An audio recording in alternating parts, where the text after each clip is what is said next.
Go, go, go, let's get it. I'm a trapping fanatic, that shit automatic, so I cannot turn it on or off. Bitches all on my dick, then she hop on my dick, I'm like, why you keep hopping on and off? Your bitch all on my dick, she be doing the most, I tell her, little bitch, you so extra. And my gun up on me, but not run up on me, niggas, they wanna fight, they some wrestlers.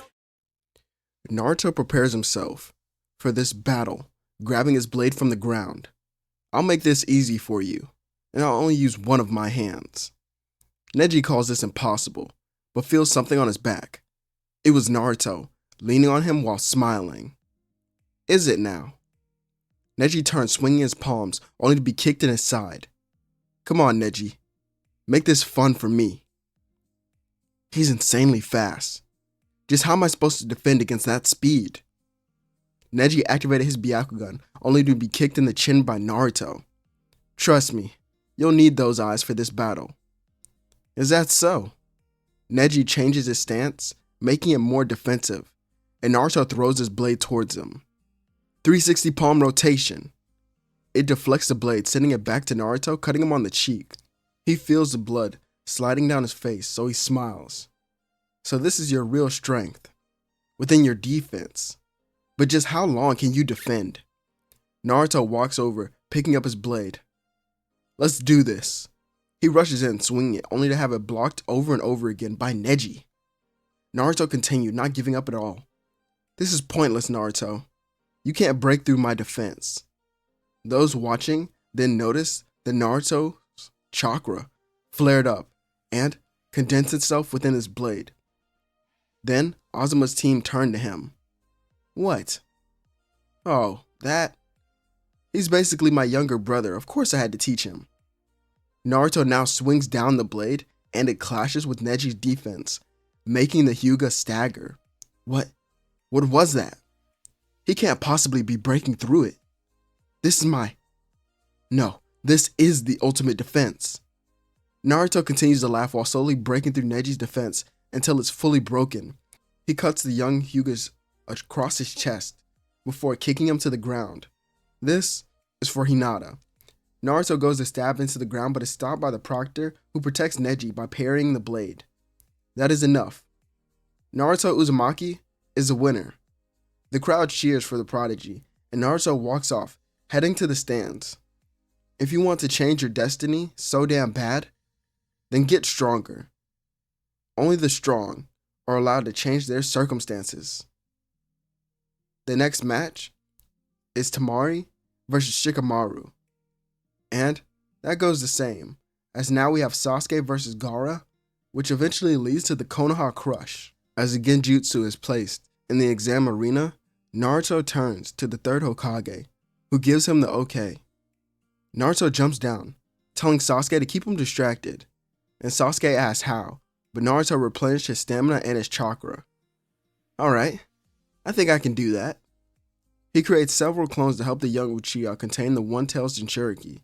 As in a fierce battle, an enraged Gaara taps into the power of the One-Tails and his sand swirling around him menacingly.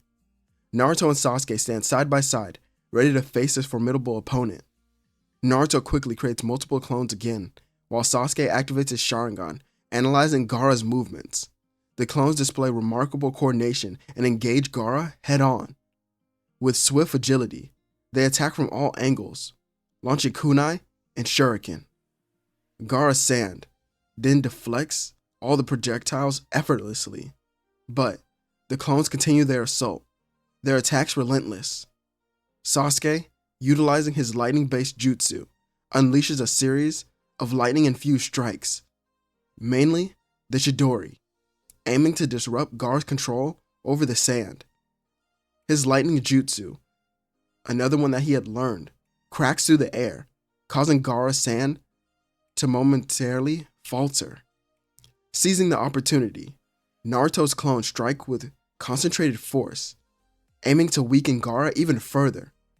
Meanwhile, the real Naruto remains focused on his own task, preparing the sealing jutsu. He carefully weaves hand signs, concentrating his chakra with the utmost precision. The tension then rises as Gaara senses Naruto's intentions and becomes increasingly desperate to then stop the real Naruto. As his attacks become more ferocious, Naruto's clones then struggle to hold their ground.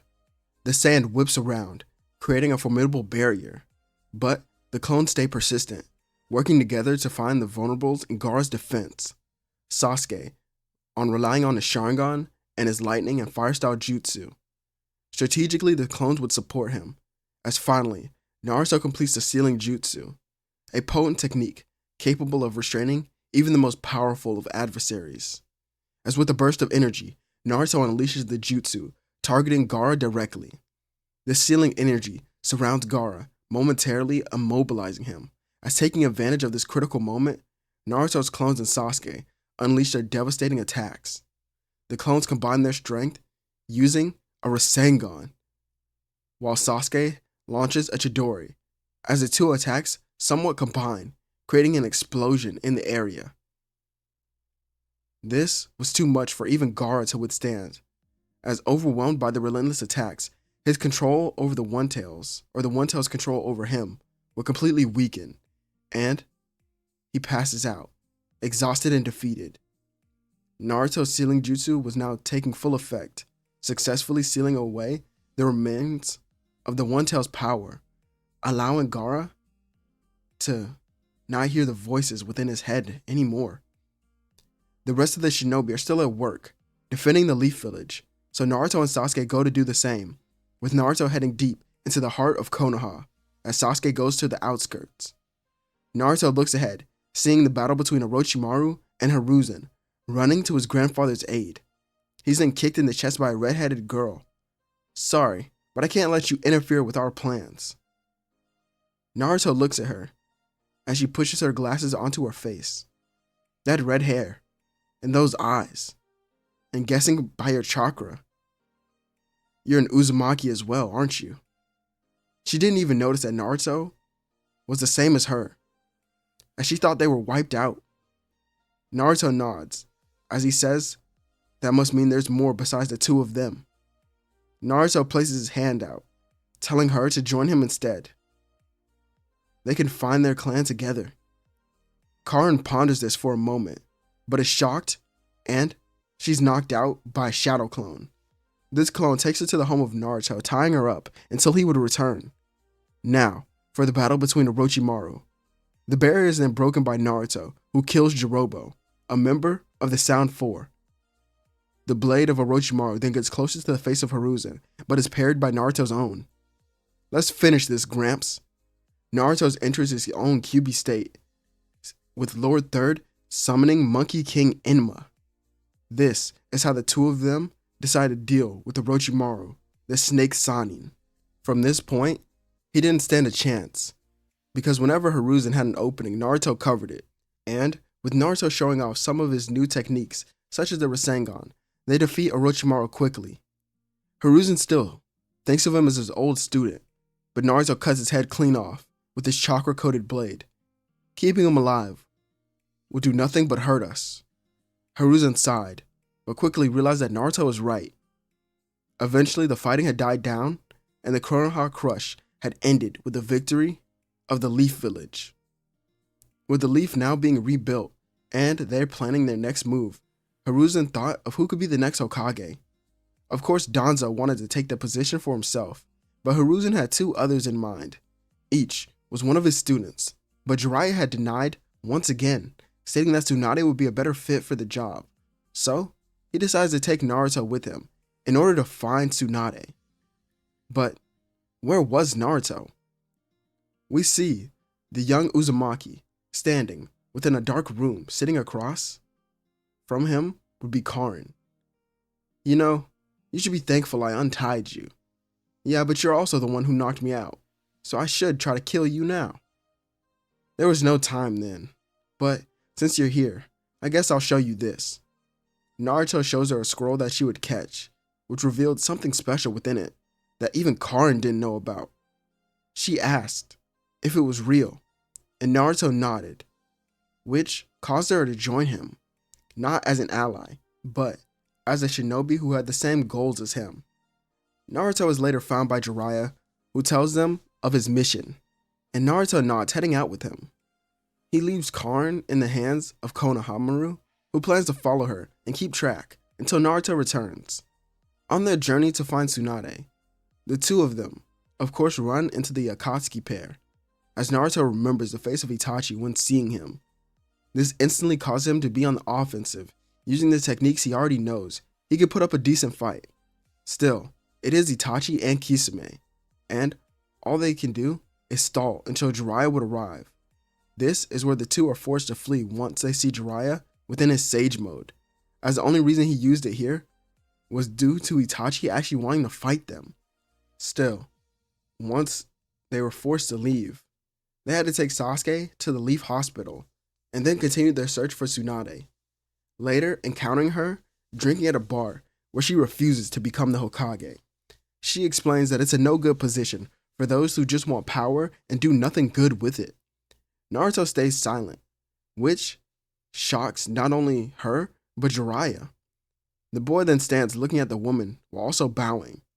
As a student of Gramps, I'll show you respect, but the past Kage have done nothing but help the village in their own way. That's fine if you don't want to become the Hokage, but I have some friends that need your help, and only you can help them. She takes a sip of her drink, stating that she's not going with them, as Naruto's chakra flares up and his red eyes return. I wasn't asking you. I'm telling you. His voice had deepened, as he could also hear the nine tails through him. She becomes serious, telling Jiraiya that this kid is dangerous. Wielding the power of the nine tails so effortlessly like that isn't easy, and it's also crazy that a kid could do it.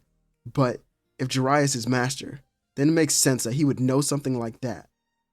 But to also threaten Asani with no real plan is idiotic. Naruto, hearing her words, would sigh. If you won't do it, then teach me medical ninjutsu so I can do it my damn self. His eyes return to blue, and he seems to control himself.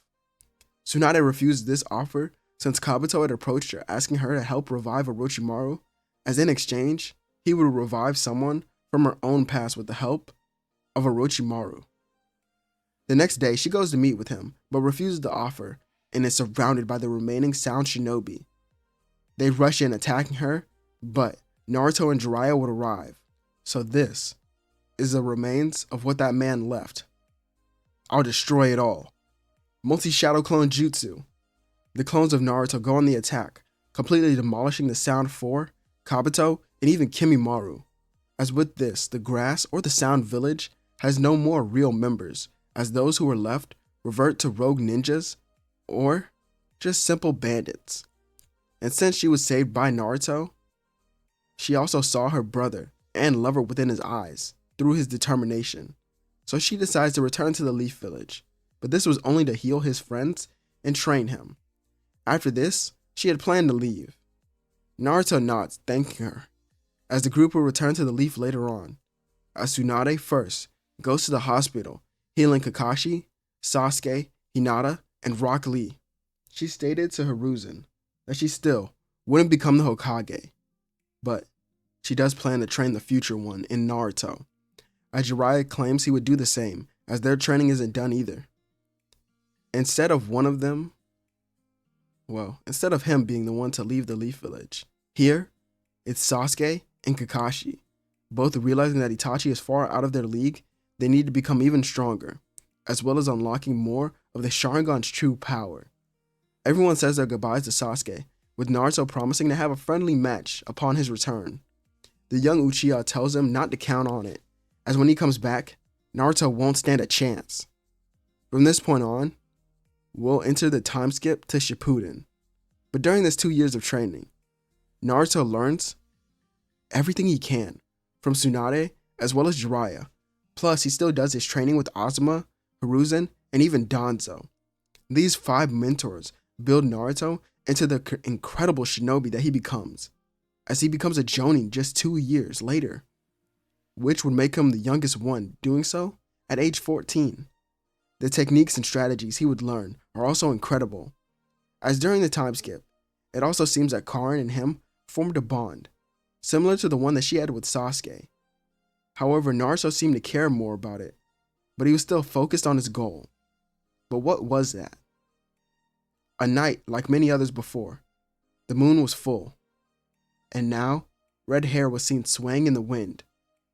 A black and red armor was around the boy's body, with his twin blades on his back. You ready? Karin presses her glasses further on her face while nodding. Remind me again where we're headed. Naruto smiled, letting his eyes turn red.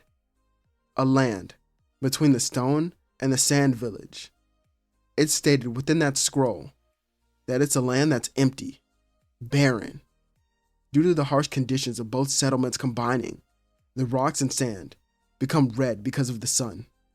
A perfect place for those of the Whirlpool village to hide. Somewhere where no one would guess, as it's the exact opposite of their previous home. Now then, it's time to go reclaim what's rightfully mine.